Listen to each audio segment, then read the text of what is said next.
Hello ladies, gentlemen, and persons in between. My name is Tim Snowborn, and today we're going to continue our tour of Lakeview Cemetery on this episode of Serious Issues.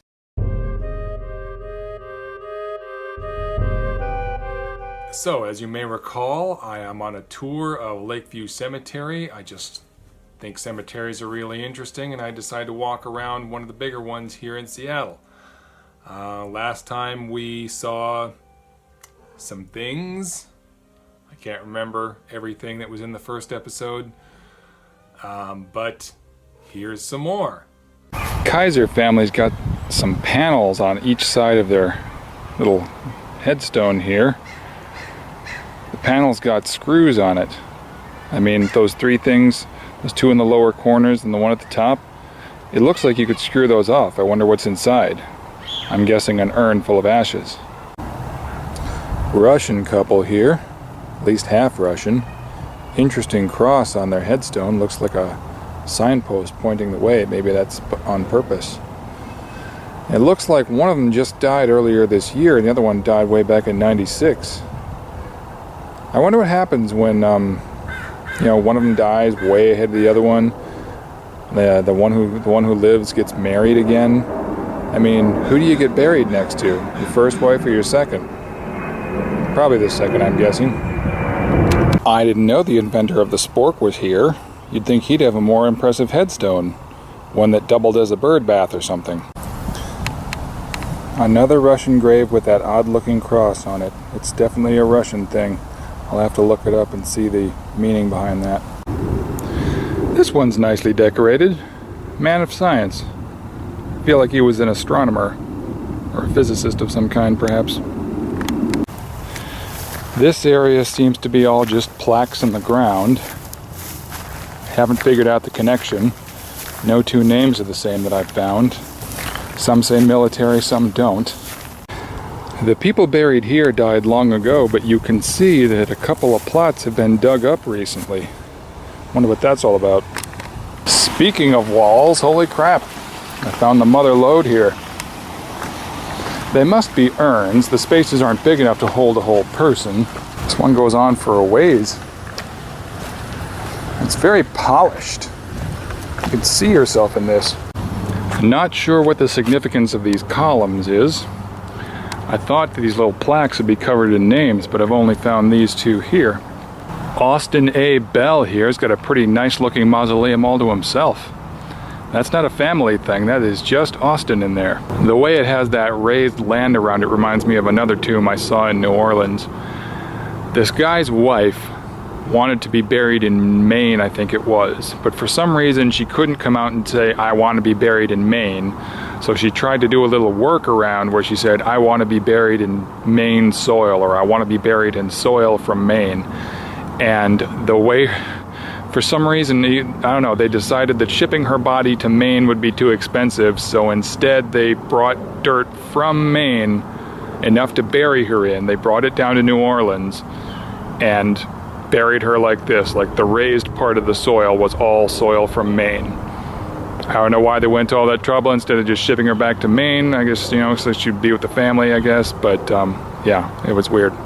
The castles are definitely staying in the ground.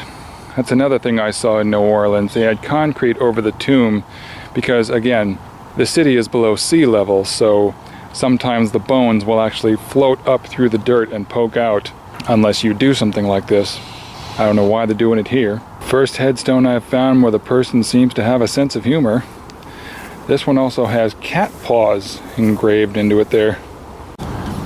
For some reason, on the other side of the fence here, we've got some deck chairs overlooking nothing that I can see. I mean, I don't know what this setup is all about. Oh, look, there's a basketball hoop over there, so this is a basketball court? There's just a vacant lot where there could be a house. I mean, why? I just don't understand this. I might have to check it out from the other side. Or is this somebody's backyard? It looks like it might be somebody's backyard. Maybe this is probably for watching the sunset. That's probably it. Check out the Moran family plot here. All just plaques in the ground except for this little monument here. Can't help wondering why it's sectioned off like this. There's 40 graves in that plot. I counted. First one I've seen where the occupant's signature is on it, as if it were a legally binding contract or something. Jesse Kenny, born July 24th, 1825, is officially the oldest grave that I've found in this cemetery. I didn't think I'd find one this old. I mean, I don't know when this area was settled, but I'll be surprised if I find another one older than this. Jesse died at the turn of the century, 1900, but this looks relatively new.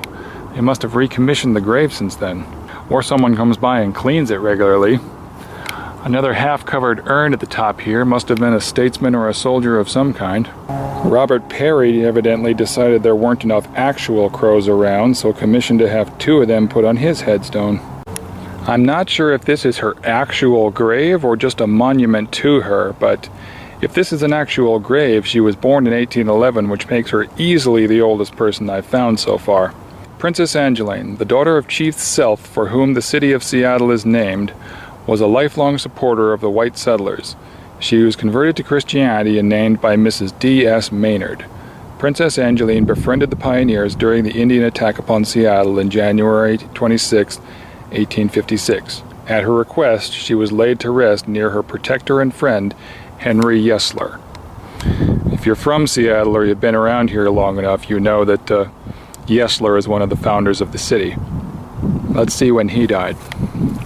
And there's the half-covered urn on top, which again probably indicates a statesman. I wasn't sure if it was statesman, soldier, or both, but Yesler was a statesman of his time at least. Says here, Henry Yesler died 1892. Says here Henry Yesler died 1892, aged 82 years, so he was born in 1910, so this is officially the oldest gravesite I've found. Pretty elaborate setup for the Hemrick family here. Wonder who they were. Samples might overtake Sweat as the most unfortunate name I've found so far. Of course, behind Samples, we've got the McCoys back there. If the Hatfields aren't around, I'll be disappointed. And over here we have the Keene family, going for the creepy vibe. I'm surprised there are no crows perched on any of these. I'd like to come here at night when there's lightning striking in the background. Never mind, the Slaughter family officially takes the most unfortunate name I've found. I know it says Kemp Slaughter, but it's hyphenated, which means somebody's maiden name was Slaughter. And then, of course, behind the Slaughter family, we have the Ferry family. Again, going for the Halloween mystique. The Denny family plot. I believe Denny was another founder of the city along with Yesler back there. All covered in marble slabs for whatever reason. I also noticed John Denny here, born May 4th, 1793. So, official winner of the oldest grave I've found in the cemetery. I did not expect to find one older than 1810. And here they are, folks. The 2 most famous people buried in this cemetery. Possibly the 2 most famous people buried in Seattle, apart from Jimi Hendrix, depending on who you ask. Fresh flowers and change lying around. Wonder how often someone comes by and puts the flowers down. Wonder how often they come up and clean the change out. I don't see his wife buried here. I wonder if she's still alive. I thought I read somewhere that he had a daughter who made the decision not to go into acting, probably for the better. Yes, that's where we're going to leave this episode for now. Thank you for joining me. Questions for this episode? What's the strangest tombstone you've ever seen? What's the craziest theory you've heard of about what happens to us in the afterlife? What's the most bizarre funeral or death ritual you've heard of? Note to self, must go to Rocky Horror Picture Show dressed as Riff Raff. Thank you for joining me for this conversation. I do hope you enjoyed it. If this is your first time on my channel, I bid you welcome. I do wish you would subscribe and join me for future conversations, and check out my other videos for more. Until next time, everyone, long days and pleasant nights.